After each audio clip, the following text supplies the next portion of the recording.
Welcome back to our QuickBooks Online course. So what I want to do now is walk you through how to actually navigate QuickBooks Online. So the most common tools that you're going to use are going to be this plus new icon, which is basically a quick menu option for almost all of the things that you'll do inside of QuickBooks Online. So you can see it's organized into 4 different columns. You have customers, you have vendors, you have team, and you have other. And again, we'll go through all of these in upcoming videos in detail. Now, you also have an option for bookmarks. So one of my favorite things to do is to bookmark bank transactions because that's something I use every single time I log into QuickBooks Online. And I will show you how to customize these bookmarks as we go. All right, so let's talk about this left-hand menu here. It's really gotten long. There's a lot of items in here. And let me just tell you, there are several different ways to access every single thing in QuickBooks Online. So this menu just keeps getting more and more convoluted. So I'm going to walk you through it, but don't worry. I know it's a lot to remember, but you're really probably only going to use a handful of these items. And those items that you're going to use all the time, I'm going to show you how to bookmark them. So let's start here with the dashboard. So when you first sign in, it's automatically taking you here to this home dashboard, and you can customize the layout of this dashboard. So if you like having these little charts and graphs here, you can customize this dashboard. You can customize which shortcuts are showing. So depending on what tasks you plan to do in QuickBooks, you can put little shortcuts here. So maybe if you regularly have to create sales receipts, you can add that. And when you click on it, it takes you straight to that form. So if I clicked edit here, again, all I could choose if I want to put create sales receipts on there. If I want to change the order, maybe that's all I'm doing. Maybe my role is to enter sales receipts. I could drag it to the top, hit save, and now it's going to be the first shortcut there. But don't worry. Like I mentioned, there are several ways to get to everything. So you have your shortcuts here, but I also could do plus new, and under customers, I could create a sales receipt right here as well. You'll have options to do it under the customer menu. It's really all over the place, but that's okay. So this is your dashboard. Once you get QuickBooks set up, once you get your transactions recorded, this will be more useful to you to come back and decide which graphs and charts and shortcuts you want to add here.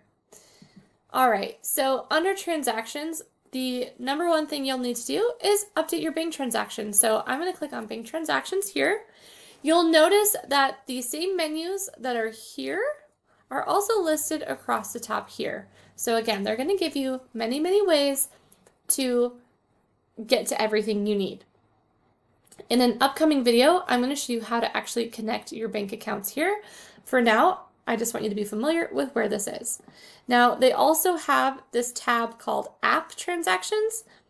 Don't worry, don't use this yet, okay? The biggest mistakes that I see people make in their QuickBooks Online almost always are tied to connecting external apps, and they're connected incorrectly and cause a huge mess. So I would wait until you're more comfortable with QuickBooks, until you know that you have all your transactions flowing in the correct way before you go and add apps. Now they also have this receipts tab. And it is cool that you can attach receipts to QuickBooks, but I will point out you don't need to do that. You actually could store your receipts, either you keep the hard copies or you put them in your Google Drive or however you like to store them, because if you ever decide to cancel your QuickBooks Online subscription, well, guess what? All your receipts were stored in there. So you either have to sit there and download all of them and reorganize them anyway, or you lose them. So I don't personally attach receipts to QuickBooks Online unless the receipt is something that my client is able to, let's say that you have job costing that needs to be done. And let's say you have a receipt and you want to put which customer that receipt relates to, and you write it on the receipt, you snap a photo with the app, and it uploads it here to QuickBooks. Well, then that's useful because it's saving a step. It's communicating to your bookkeeper or whoever you have categorizing transactions where that needs to go. And so then the receipt feature is actually useful. All right, the reconcile tab, we're going to have a whole video just on how to reconcile your bank accounts. But for now, I just want you to know that it's here. Rules are great. So you can set rules in QuickBooks Online. If you have transactions where, let's say you're paying the same vendor over and over and over again, like Home Depot. And let's say every single time you pay Home Depot, you want the expense account used to be job supplies. So that's a perfect transaction then to create a rule. And again, we'll go into this in more detail. All right, the chart of accounts. So the chart of accounts is just a listing of every account name available to you in QuickBooks Online. So as you're categorizing all of your transactions, so the money that comes in and the money that goes out, you're going to have to choose a name from your chart of accounts for how to categorize that transaction. And again, we'll have an entire video just on that. Now, recurring transactions are also very cool. If you have transactions that happen over and over and over again, and you want to just automate them, you can set up a recurring transaction. So for example, you can set up a recurring invoice if you have a customer that you bill for the same amount every single month. You could set up a recurring bill, for example, rent. It's easy, or you could even just do a check. So if you have things that happen over and over, they're the exact same amount, they happen, on a set schedule, then recurring transactions are very cool. All right, so that was the transactions menu. Then we have the sales menu, or I just like to think of this as money in, okay?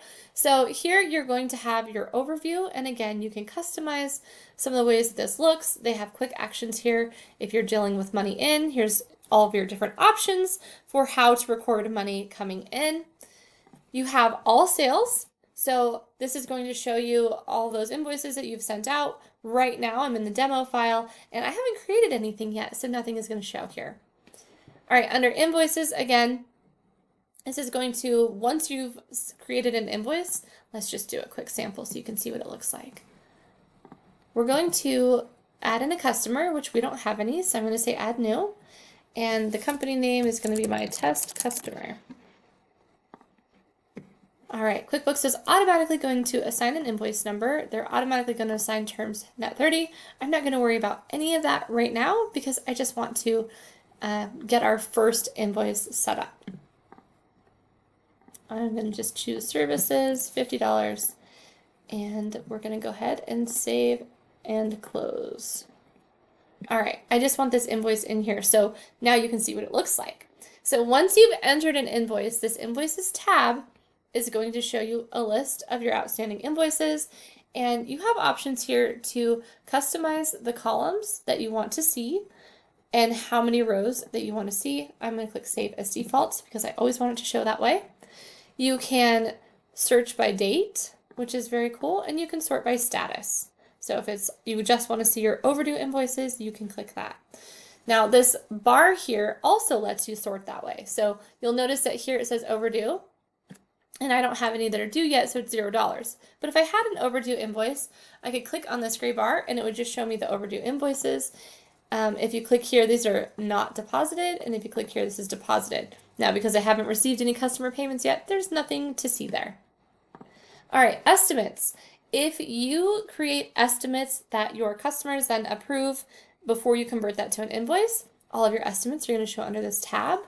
If you use sales orders, and again, this is going to be more specifically for e-commerce sellers, so if you're a small business and you're not e-commerce, you probably won't need this tab.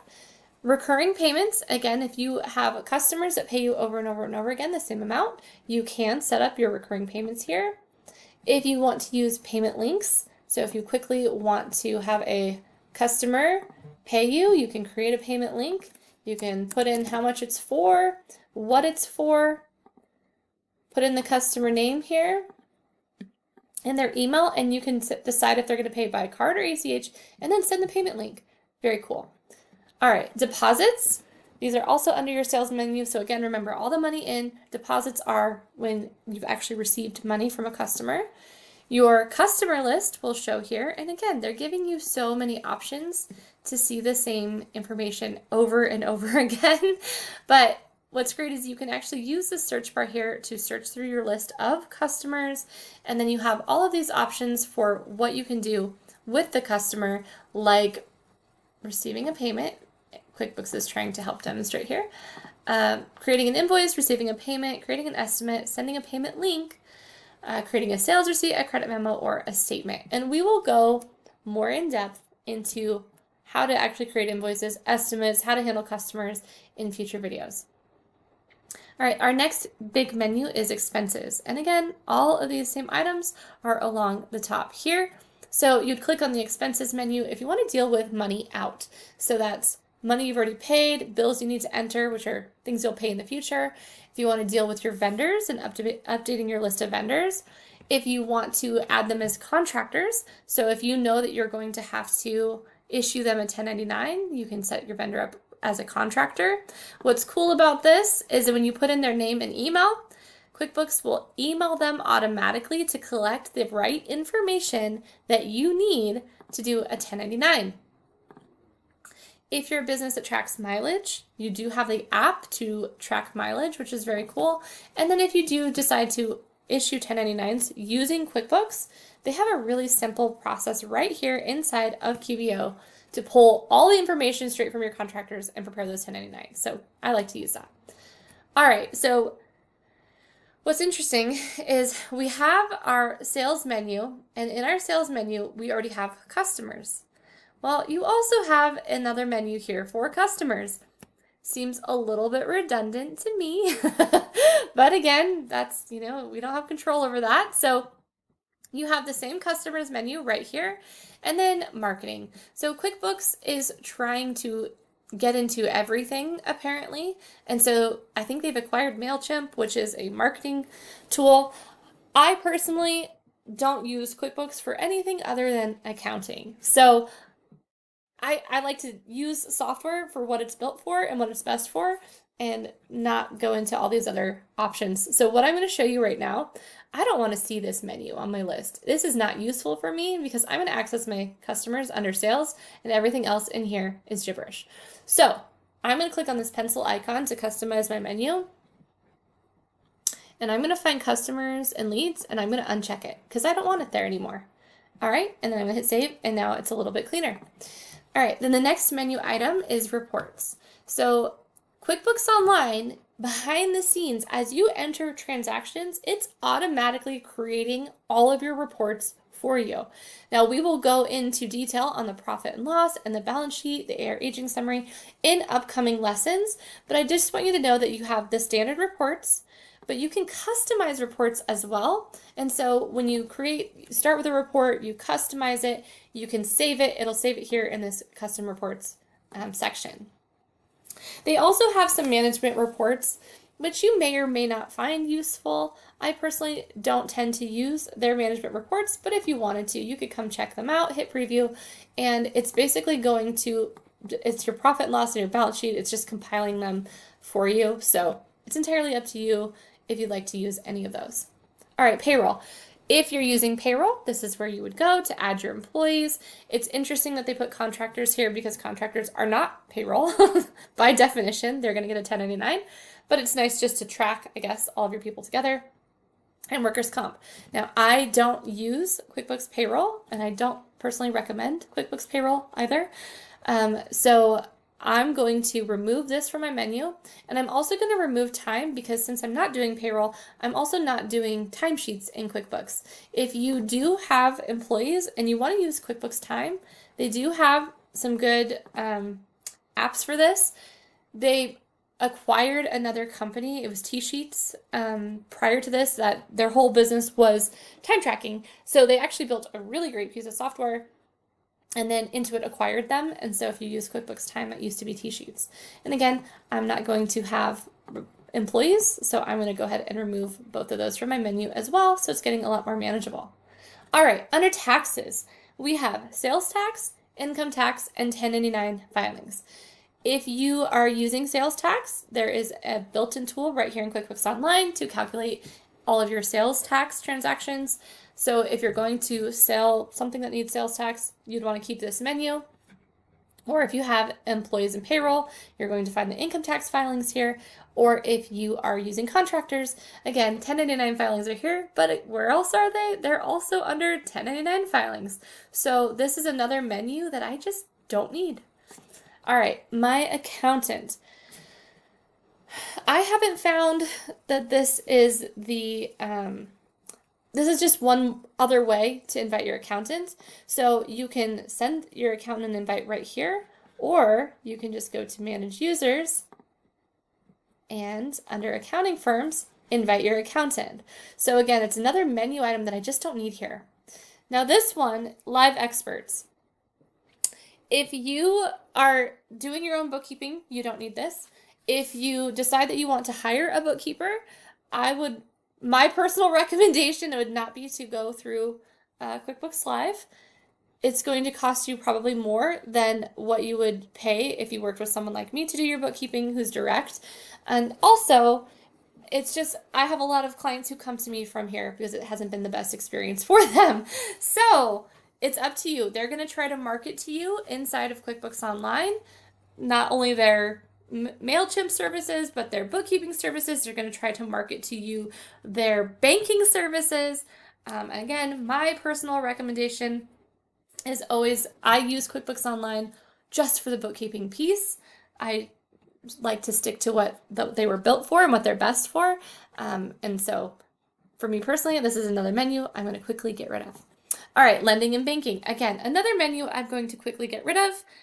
QuickBooks has, or Intuit has dabbled into now lending money. And so if that's something you need, I would say you can leave this menu here and you can compare it to your options that you have with maybe your local banks. But again, this is just literally they're advertising to you what their options are. All right, commerce. So if you are an e-commerce seller, there might be some interesting tools in here for you, but again, they are just, they're adding more things that they're trying to sell you. So not menus. If you're just focusing on trying to do your books, we don't need this menu, we don't need this menu, we don't need this menu, we don't need that menu. All right, getting a lot cleaner now. All right, apps. This is a menu that could be interesting for you. So if there are certain services that you need, like let's say you have inventory, QuickBooks Online technically has an inventory module, but it's not my favorite. So if let's say you needed an app for managing inventory, you could come here and you could search for apps. And they're going to show you some other apps that exist to handle inventory. So I'm just going to click on one for now. It's going to take you here and you can choose whether or not you want to get the app. It's going to tell you what the pricing is. You can see reviews and just decide if you want to add the app to QuickBooks Online. My recommendation is always to chat with your bookkeeper first, because all of these apps are going to say that they can do whatever it is that you want them to do. But I find that as bookkeepers, we tend to know if there's some glitches or if there's some issues with the app, or the most common problems that people run into when they set these apps up themselves. So again, that's our left-hand menu. I'm going to take this off because I don't need any apps. And so now my menu is a lot cleaner. And then if I wanted to see all those other things, I can. And so for me, the most common things that I'm going to do in QuickBooks Online, I'm going to update my bank transactions, and maybe I'm going to create invoices. Like maybe that's something you do every day.